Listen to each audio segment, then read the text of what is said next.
बिस्मिल्लाहिर्रहमानिर्रहीम। तमाम देखने सुनने वालों को एहसानुल्लाह की तरफ से अस्सलाम वालेकुम। आप इस वक्त देख रहे हैं मेरा यूट्यूब चैनल एहसान गोट फार्म, डिस्ट्रिक्ट बखर, हैदराबाद थल। तो जी दोस्तों, आज हम जो चीज़ आपको दिखाने जा रहे हैं ये है चने की बिजाई, चने की बुआई। आप चने खाते हैं, चना चाट खाते हैं, दाल खाते हैं चने की, लेकिन ये आपने नहीं देखा चना होता कहाँ पे है, काश्त कैसे किया जाता है। तो आज मैं आपको बताऊंगा ये जो एरिया है जहां पे मैं खड़ा हूं, ये पंजाब की तहसील मनकेरा है। तहसील मनकेरा पंजाब की सबसे बड़ी तहसील है और ये सहरा है। जैसा कि आपको ये रेत नजर आ रही है, ये बिल्कुल नरम रेत है। पंजाब की सबसे बड़ी रकबे के लिहाज से जो तहसील है वो तहसील मनकेरा है।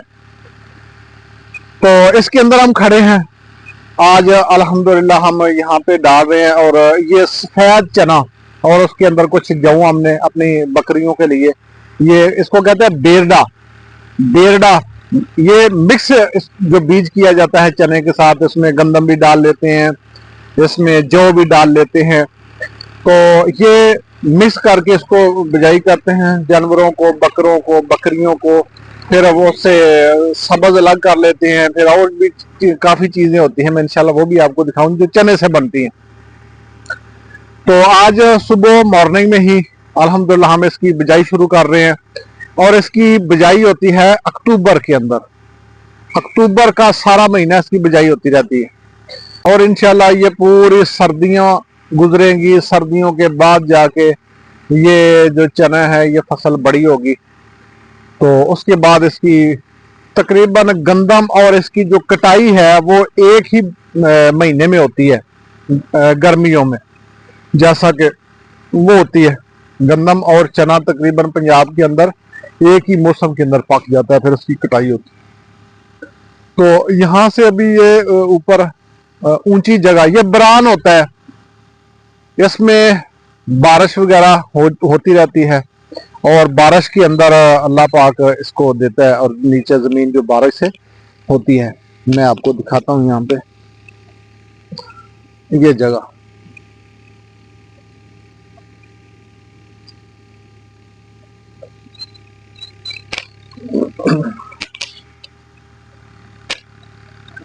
तो बाकी अगला सारा प्रोसेस हम आपको दिखाते हैं, किस तरह इसमें वो दाने डालते हैं, किस तरह वो चलता है और किस तरह फिर वो बिजाई होती है।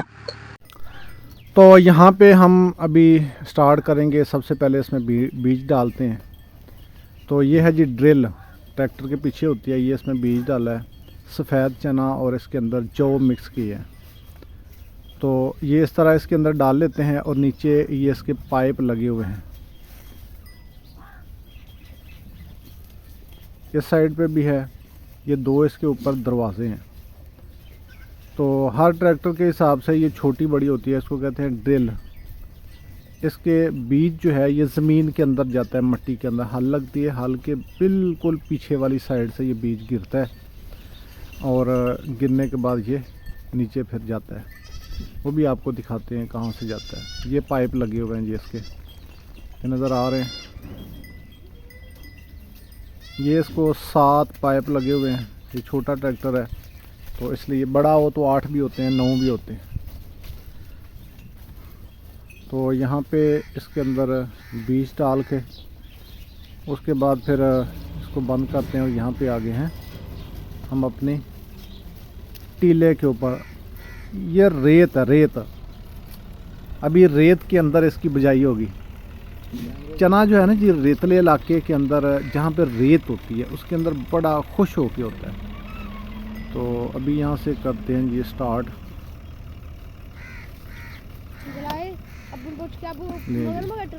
अब इसके ऊपर जो ये पहिया लगा हुआ है ना, इसको खोलेंगे। यहाँ पे जी हमारे अब्दुर्रहमान भाई जो ये काम कर रहे हैं। ये पीछे जो पहिया नज़र आ रहा है ना आपको, ये इसको खोल देते हैं, ये ज़मीन के ऊपर लग जाता है।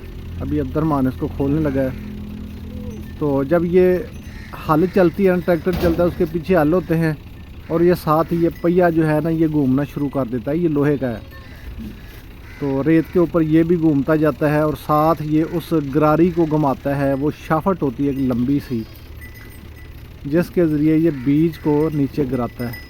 अब ये पहिया लग गया जी नीचे। तो प्रोसेस आगे आगे आपको दिखाते हैं सारा। चले जी अब्दुर्रहमान भाई उतरे हो गड्डी पे।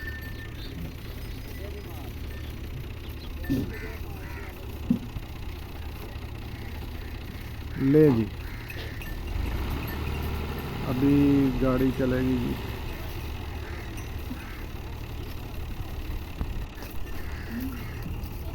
वो एक काम रह गया, इसकी जस्ट करते यहाँ से ना, इसकी जस्ट होती है। बीज थोड़ा डालना है, ज़्यादा डालना है या नहीं, एकड़ के अंदर इसकी क्या एवरेज होनी चाहिए। तो यहाँ पे इसको ये जस्ट लगी हुई है। अब्दुर्रहमान भाई इसकी जस्ट कर रहे हैं। ये वाली बीज कम ज़्यादा यहाँ से होता है। तो अभी इसकी एवरेज हमने कर लिया सेट। तो अब चलेगा जी, यहाँ से निकलता है, ये सुराख से गिरते हैं बीज नीचे। ये गरारी इसके अंदर ये नज़र आ रही है, यहाँ से बीज गिरेगा, पाइप के अंदर से गुजरता हुआ सीधा जाएगा। चले जी,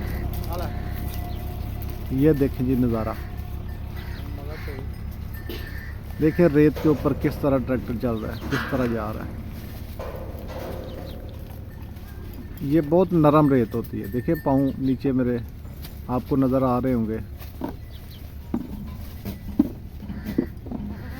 ये ऊपर ऊंची जगह से ये ऊंचाई से अब नीचे गहराई की तरफ जा रहे हैं।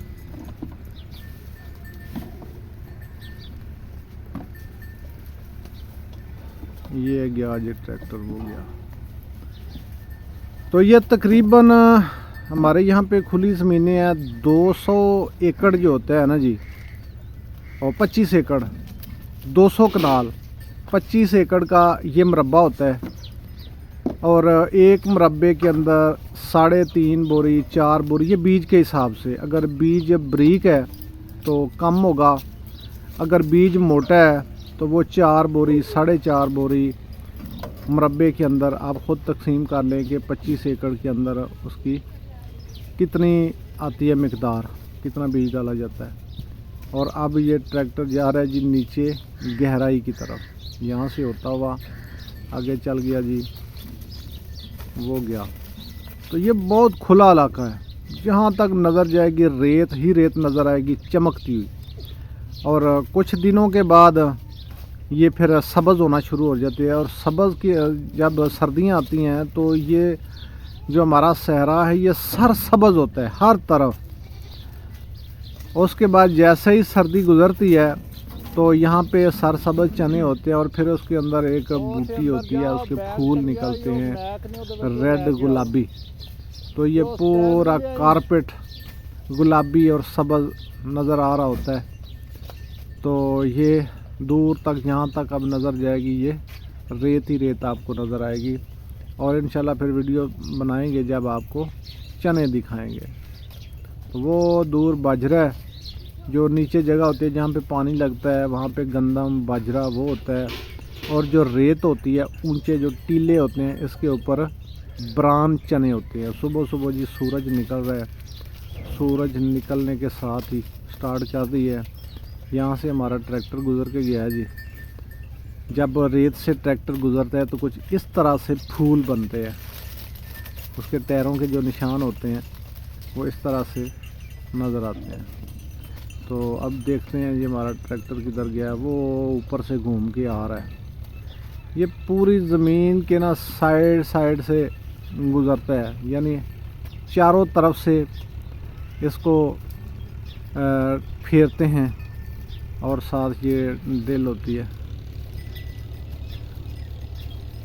अब आ गया जी ट्रैक्टर हमारी तरफ।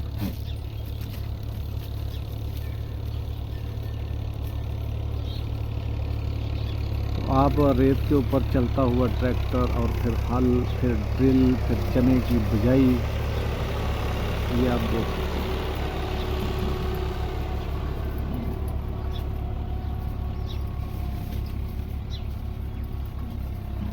तो ये थी जी हमारी आज की वीडियो चने की बिजाई। आपको वीडियो कैसी लगी पहले आपने देखा होगा, और फिर इसी चने का भूसा बनता है जो आप तक पहुंचता है।